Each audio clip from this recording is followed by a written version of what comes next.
अब हम चालू करेंगे प्रश्नावली 13.2। ये जो अभ्यास है इसमें हमारी सभी सवालों में माध्यिका निकालनी है। माध्यिका कहो चाहे आपका माध्यक कहो, बात एक ही होती है। माध्य कहो, ठीक है ना, चाहे समांतर माध्य कहो, बात तुम्हारी एक ही होती है। ठीक, तो यहाँ हमें इस वाले लेसन में माध्यिका निकालना होगा ज्यादातर सवाल। हो सकता है एक आध सवाल में माध्य भी निकालना हो, वो बात अलग की, लेकिन ये जो अभ्यास है वो माध्यिका के लिए। तो यहाँ पे देखो सबसे, और इसके पहले जो भी पढ़ाया जा चुका है वो आपको ध्यान होगा, ठीक है ना। अवर्गीकृत जो हमारे अवर्गीकृत आंकड़े थे उसकी माध्यिका निकालने के लिए मैंने फार्मूले आपको बताए थे। सम के लिए अलग फार्मूला होता था, विषम के लिए अलग फार्मूला होता था, वही सारे सब यहाँ पे प्रयोग हुए, ठीक है ना। तो चलिए हम देखते हैं सवालों से, फिर समझेंगे कहानी क्या है। सबसे पहला विकल्पीय प्रश्न होते हैं, सबसे पहले पहला सवाल देखो, ठीक है ना। पहला सवाल हमारा देखो कह रहा है प्रथम 10 अभाज्य संख्याओं की माध्यिका है। प्रथम 10 अभाज्य संख्याओं की माध्यिका है। महेंद्र, अमित, तुम लोगों की बातें करें भाई, ढारा का हाँ पास में इतना बैठ गया, आओ देख लिया तुम जितनी दूरी मान हाँ हम उतनी दूरी तुम नहीं है। तो यहाँ पे देखो माध्यिका हमारी निकालनी है 10 अभाज्य संख्याओं की। तो सबसे पहले तो यही बात पता होनी चाहिए कि अभाज्य संख्याएं कौन कौन सी होती है। कई बच्चे पता है गड़बड़ कहाँ कर जाते हैं, एक लिख देते हैं, एक अभाज्य संख्या नहीं है। तो 10 अभाज्य संख्याओं की माध्यिका देखो, तो यहाँ पे हमारा 2, 3, 4 नहीं होगी, 5, 7, ठीक है ना, और फिर हमारा 11, फिर हमारा 13, ठीक है ना। तो एक चीज देखो, अब कहानी खत्म करो यहाँ, अब आगे मत जाओ, ठीक है ना। देखो आपको आगे 10 पदों तक जाना है ना, तो आपको पता है कि पदों की संख्या कितनी है, 10। तो सम पदों की संख्या जब सम होती है तो फार्मूला क्या होता है, तो फार्मूला आपका होता है n/2वां पद और प्लस n/2 प्लस 1वां पद और बटे हमारा 2 बराबर m। ठीक, तो यहाँ पे बताओ 10 पद थे ना, 10/2 कितना आएगा, 5वां पद। तो 5वां पद कितना है, 11, और फिर 10/2 प्लस 1 मतलब 6, 6वां पद, 6वां पद कितना है, 13। तो यहाँ पे आ जाएगा प्लस 13 और बटे कितना हो जाएगा, तो ये कितना आ जाएगा 24 और बटे 2 ये आ जाएगा 12। तो 12 इसका आंसर होगा। बताओ कोई दिक्कत, आगे भी लिखने की जरूरत ही नहीं है। जितनी देर तुम लिखने के लिए सोचोगे, तुमको पता है 10 पदों का निकालना है तो हमें 5वें और 6वें पद की जरूरत है। और यहाँ पे तुम्हारा क्रम से तो ऑटोमेटिक आएंगे ना, नहीं आएंगे क्या, क्रम से तो तुम्हारे आएंगे ही आएंगे, क्योंकि आज क्रमागत रूप से ही तो अभाज्य संख्याएं लिख रहे हैं। तो आपको आगे के तमाम पदों को लिखने की आवश्यकता नहीं है, विकल्पीय प्रश्न है, आपको उत्तर निकालना है। ठीक, आगे आओ, अगला सवाल देखो, सवाल नंबर 2। सवाल नंबर 2 आगे कह रहा है पहली 8 अभाज्य संख्या, अब 8 कह दिया तो 8 का आधा 4, 8 भी सम संख्या है ना, तो तुम्हें चौथे और 5वें पद की जरूरत पड़ेगी, चौथे और 5वें पद की। तो पहला 2 होता है, अगला 3 होता है, फिर अगला 5 होता है, अगला 7 होता है, ठीक है ना, अगला फिर 11 होता है, ठीक है ना। तो चौथे और 5वें की जरूरत पड़ती है आपको। तो 7 और 7 प्लस 11/2 हो जाएगा, ठीक है ना, चौथा पद और 5वां पद। 8/2 प्लस 8/2 प्लस 1वां, यही तो होगा। तो यहाँ पे कितना आ जाएगा, ये आ जाएगा हमारा 18/2 मतलब 9 इसका आंसर होगा। ठीक, तो तमाम दिमाग नहीं लगाना, सारे कॉन्सेप्ट आपने पढ़े हैं तो आराम से सवाल कर लोगे। पूरी लंबी चौड़ी 8 अभाज्य संख्या लिखने की क्या जरूरत है। ठीक, आगे आ जाओ, नेक्स्ट आगे देखो अगला सवाल। ये सवाल बढ़िया, ऐसे सवाल पूछे जाते हैं पेपर में। जैसे हमारा सवाल तीसरा सवाल हमारा क्या कह रहा है कह रहा है यदि आंकड़े हैं हमारे, यदि आंकड़ों 3, 5, 7 x हमारा है x+2 और फिर हमारा है 15 और ये 17 और ये 21, इतने ये नंबर दिए गए हैं। और ये भी बता दिया गया कि ये सब आरोही क्रम में है, मतलब बढ़ते हुए क्रम में है। x 7 से बड़ा होगा, x+2 हमारा x से बड़ा होगा, बढ़ते ही क्रम में है। तो इसमें क्या कह रहा है, इनकी माध्यिका कह रहा है 12 है, तो आपको x की वैल्यू बतानी है। माध्यिका कितनी दे दी गई है 12, तो x की वैल्यू तुमको बतानी है। तो एक चीज बताओ, पहले तो पता पदों की संख्या कितनी है, 3 3 6 3 9 पद है। तो 9 जब 9 पद होंगे तो विषम है ना, तो विषम के लिए फार्मूला क्या होता है, n+1/2। अच्छा 3 3 6 7 3 ये है, 3 तो 5 6 7 8 पद है भाई। पदों की संख्या कितनी, यहाँ पे हमारा पदों की संख्या कितनी है 8 है। तो सम का फार्मूला होता है क्या, m बराबर n/2 पद और प्लस n/2 प्लस 1वां पद और बटे हमारा कितना, तो n का मान कितना है 8, 8/2 कितना हो जाएगा चौथा पद, तो चौथा पद हमारा कितना है, ठीक। और 5वां पद कितना है, 5वां पद हमारा ये, तो इसमें x+2 जोड़ दोगे और बटे कितना है 2, और ये किसके बराबर है 12, ठीक है ना। तो ये हमारा देखो कितना आ जाएगा, ये आ जाएगा हमारा x और ये हमारा 2x+2/2, ठीक है ना। तो यहाँ पे देखो x+1, यहाँ से 2 कॉमन लेके ये 2 काट दोगे तो ये हमारा x+1 बराबर आ जाएगा कितना 12, तो x का मान कितना आएगा 11, इसका आंसर हो जाएगा। बताओ कोई दिक्कत होगी क्या, कोई भी दिक्कत नहीं है। आगे देखो सवाल नंबर 4, कह रहा है 10 प्राकृतिक संख्याओं, तो प्राकृतिक संख्याएं क्या होती हैं, 10 प्राकृतिक संख्याओं की माध्यिका बतानी है।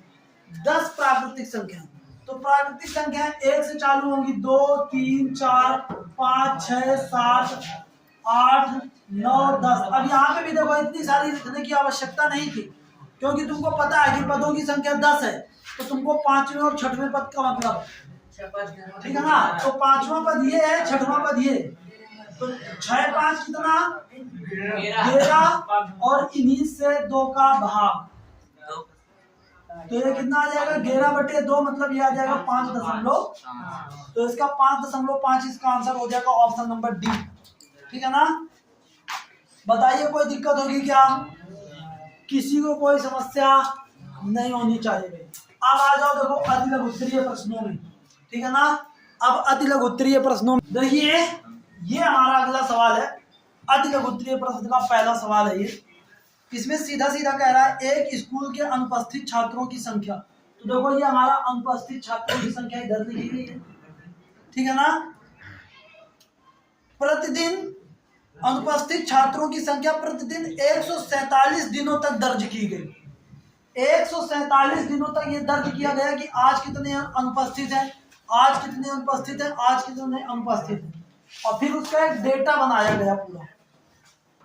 तो 5 छात्र कितने दिन अनुपस्थित थे, केवल एक दिन ऐसा था जिसने दिन 5 छात्र अनुपस्थित थे। 6 छात्र अनुपस्थित कितने दिनों थे 5 दिन, ऐसे ही 7 छात्र 11 दिन अनुपस्थित थे, 8 छात्र 14 दिन अनुपस्थित थे। ऐसे एक डाटा बनाया गया है पूरा, और कितने दिनों का 147 दिनों का, मतलब इन सब का जो सम है वो 147 है। ये किसका मान है, n का मान, ठीक है ना।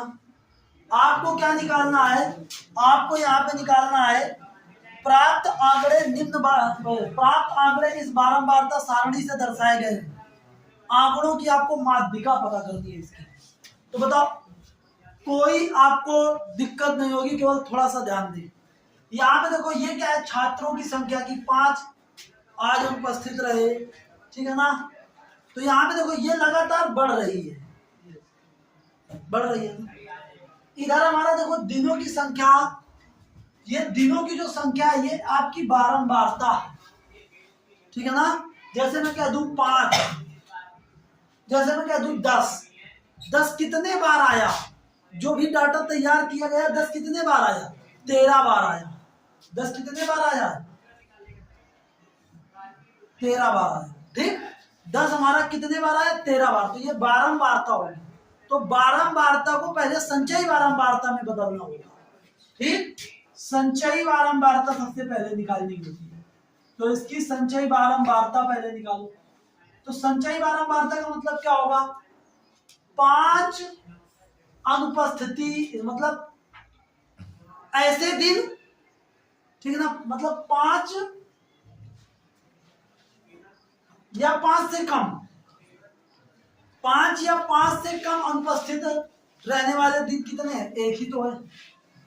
और फिर 6 या 6 से कम अनुपस्थित वाले कितने दिन है, 6। इन दोनों को ऐड करते चले जाएंगे। ऐसे मैं कह दूं 7 या 7 से कम अनुपस्थित रहने वाले दिन कितने हैं, तो ये कितना, 11 और 6 17।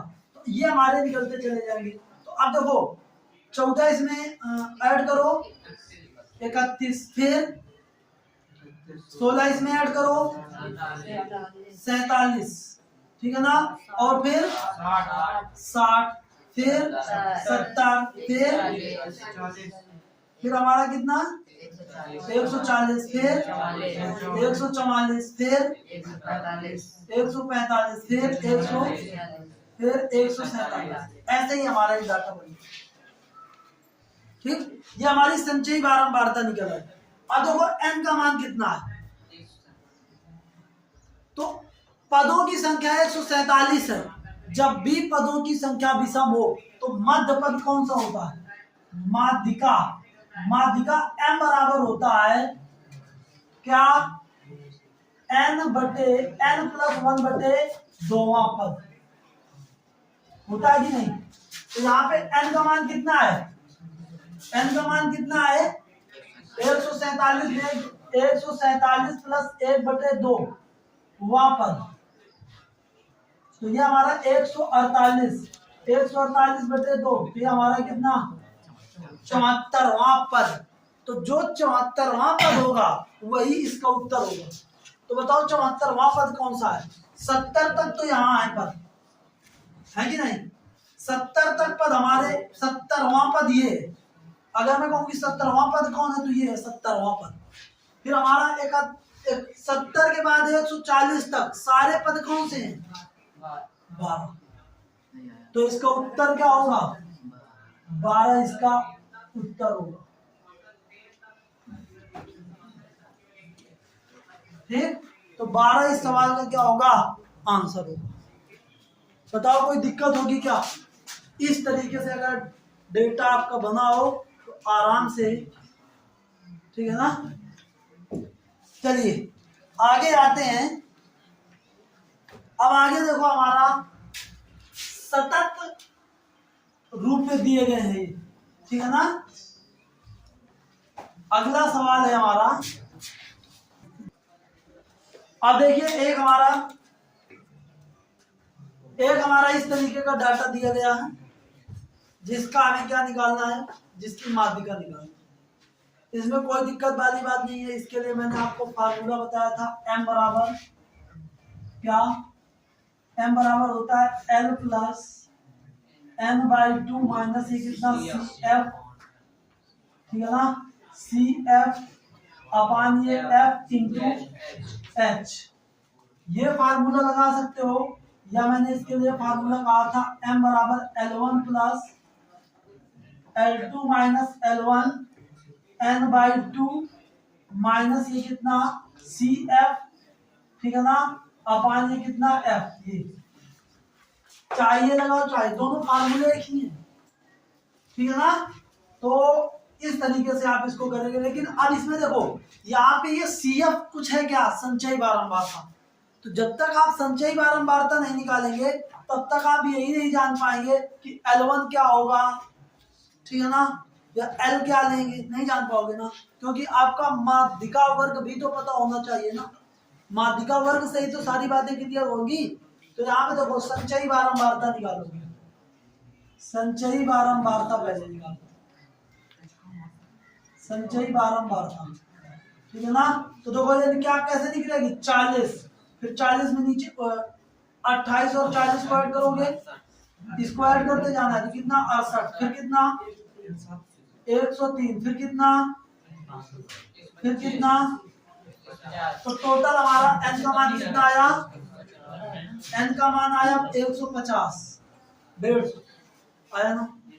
अब n/2 कितना निकलेगा बताओ, ठीक है ना। तो अगर हम देखें यहां से, अगर हम निकालें कौन सा, माध्यक वर्ग निकालें, तो माध्यक वर्ग हमारा कैसे निकलेगा, n/2 से निकलेगा, और ये 150/2, तो कुल मिला के जो 75वां पद होगा, ठीक है ना, 75वां जो वर्ग अंतराल होगा, 75वां जो अंतराल होगा वही तुम्हारा माध्यक वर्ग होगा।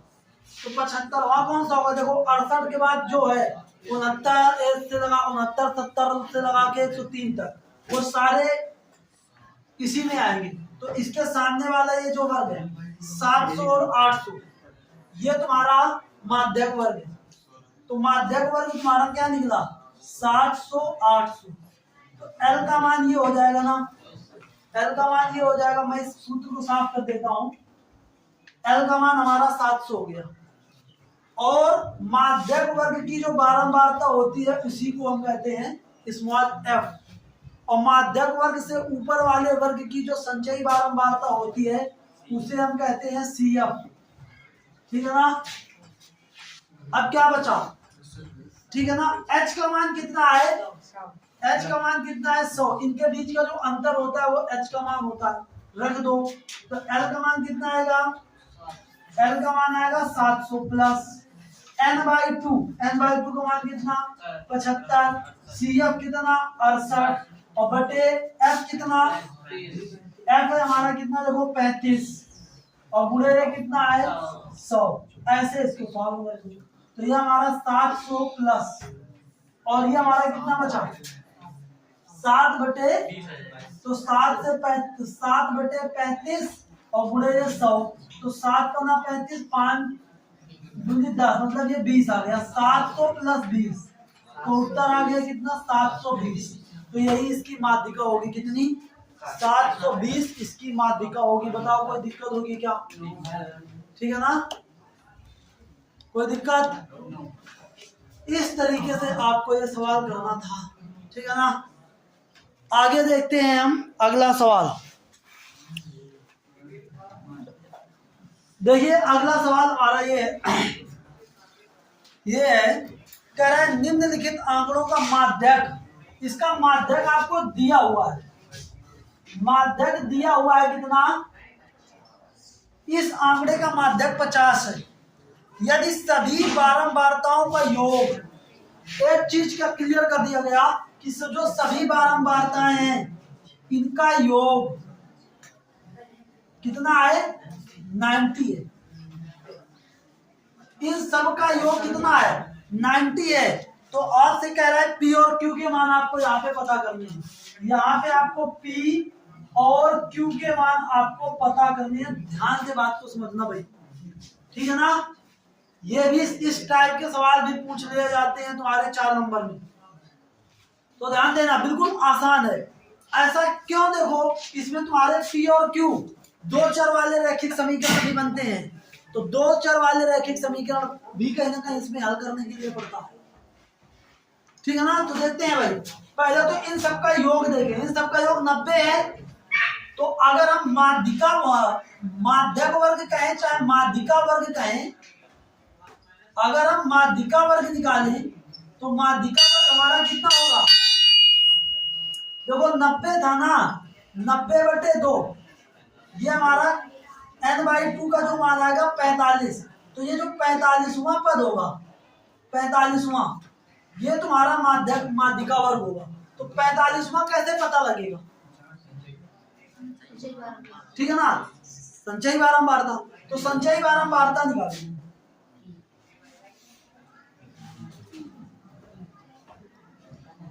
और एक चीज देखो, ये दिमाग लगाने की जरूरत नहीं, ये गड़बड़ हो रहा है। देखो यहाँ पे संचयी बारंबारता भी नहीं क्लियर कर पाओगे तुम।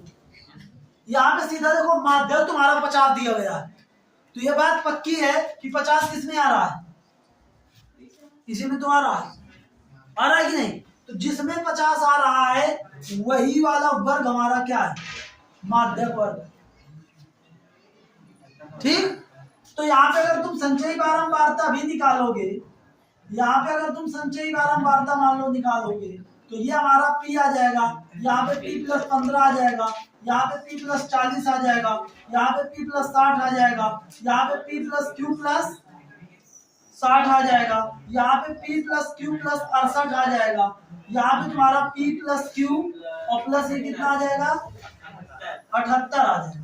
तो बताओ यहाँ पे हम क्या कर पाते, 45वां पद कैसे जान पाते क्या, ठीक है ना। हालांकि जान तो जाते कि हो सकता है कि ये 45वां पद इसमें हो, ठीक है ना।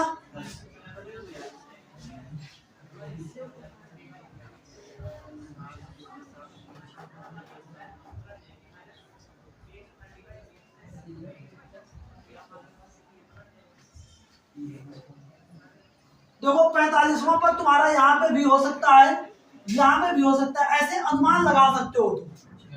क्यों, मान लो P का मान 2 हुआ तो ये 42 पद तो जाएगी, जाएगा कि नहीं जाएगा। और P का मान लो 6-7 हुआ तो यहाँ इनमें तुम्हारी कंफ्यूजिंग बनी जाएगी। तो ये तुमको नहीं देखना, तुमको ये देखना 50 किस में है, 50 तो इसमें है ना, तो यही तुम्हारा क्या होगा, माध्यिका वर्ग।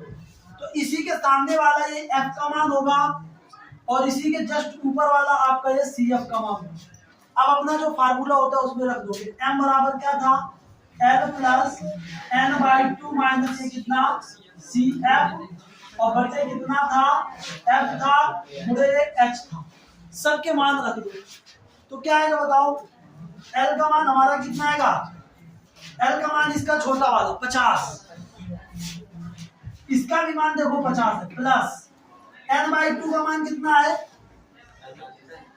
ये है कितना 45, तो यहाँ पे रख देंगे 45, और ये कितना है P प्लस 40 है तो ये माइनस 40 हो जाएगा, बटे F हमारा कितना है 20 और ये कितना है 10।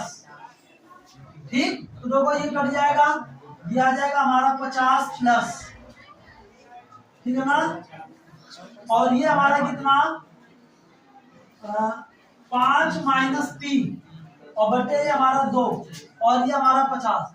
तो देखो यहाँ से हमारा इसको इधर ले आओगे तो ये हो जाएगा 0, तो ये 0 बराबर आ जाएगा 5 माइनस P बटे 2, तो ये आ जाएगा 5 माइनस P बराबर 0, तो P बराबर आ जाएगा 5। एक चीज तो ये देखो P का मान यहाँ से निकला एक, लेकिन अभी Q का मान नहीं निकला।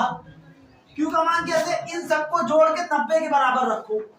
तो देखो 15, ये इन सबका जोड़ कितना आ रहा था, ये आ रहा था ना, तो P प्लस Q प्लस 78 बराबर 90 आ रहा, तो आ रहा है कि नहीं। तो यहाँ पे बताओ P का मान कितना है 5, Q प्लस ये कितना 78 बराबर ये 90, तो ये Q बराबर कितना आ जाएगा 90 माइनस इन दोनों का कितना आएगा 83, तो ये Q का मान कितना आ जाएगा 7। तो P और Q के मान इस तरीके से निकल आएंगे, कोई दिक्कत वाली बात नहीं। ठीक, तो इस तरीके से आप इस पूरे अभ्यास के सवाल आप लोग लगा सकते हैं, जो दिक्कत पड़े वो बताएं, ठीक है ना।